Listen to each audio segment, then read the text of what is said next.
Good morning, everyone. Today we are going to be looking at Isaiah chapter 58, verses 6 to 12. But in order to set up that section of verses, I think it's important that we jump back to the beginning to really dive into what the theme of this passage is. And the theme is true versus false worship. And in the beginning of the chapter, we see that Isaiah lays out some of the complaints that the people of Israel have towards God. In verse 3, it says, "We have fasted before you," they say. "Why aren't you impressed? We have been very hard on ourselves, and you don't even notice it." "I will tell you why," I respond. "It's because you are fasting to please yourselves. Even while you fast, you keep oppressing your workers." So they're fasting, for all the wrong reasons. They're fasting, or they are quote unquote living righteously in order to please God, in order to manipulate a little bit, trying to get something from Him. They say, "We're praying and we're fasting, but we hear nothing. You're not answering our prayers." And this kind of reminds me of the Pharisees in Jesus' day, how they kept the letter of the law almost to a fault, and they completely lacked what their actions should have flowed from, a love for God. And in the process, they manipulated the law in order to get what they wanted out of it.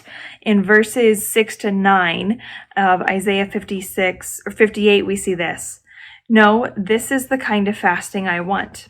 Free those who are wrongly imprisoned, lighten the burden of those who work for you, let the oppressed go free, and remove the chains that bind people. Share your food with the hungry and give shelter to the homeless. Give clothes to those who need them, and do not hide from relatives who need your help. Then your salvation will come like the dawn, and your wounds will quickly heal. Your godliness will lead you forward, and the glory of the Lord will protect you from behind. Then when you call, the Lord will answer. Yes, I am here," He will quickly reply. So He says when you focus on the things that He cares about, loving others and loving Him, then you will experience healing and salvation. Verses 10 to 11 say, "Feed the hungry and help those in trouble. Then your light will shine out from the darkness, and the darkness around you will be as bright as noon. The Lord will guide you continually, giving you water when you are dry and restoring your strength. You will be like a well-watered garden, like an ever-flowing spring." So living a life of this true worship consists of allowing your actions, everything that you do, flow from a place of loving God. And when we do this, God outlines the promises that are available. He says, salvation is yours, healing is yours. He's going to guide and protect you. And He says, ultimately, the darkness will not have any power because your light will shine so brightly. But He cares far more about your heart and where your actions flow from than the actual actions themselves. So let's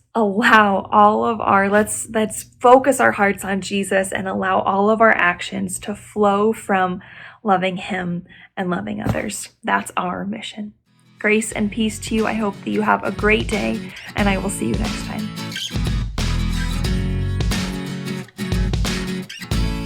If these devotional videos are helpful to you, subscribe to our channel and click the notification button so you know when we post a new video. And of course, please share them with others.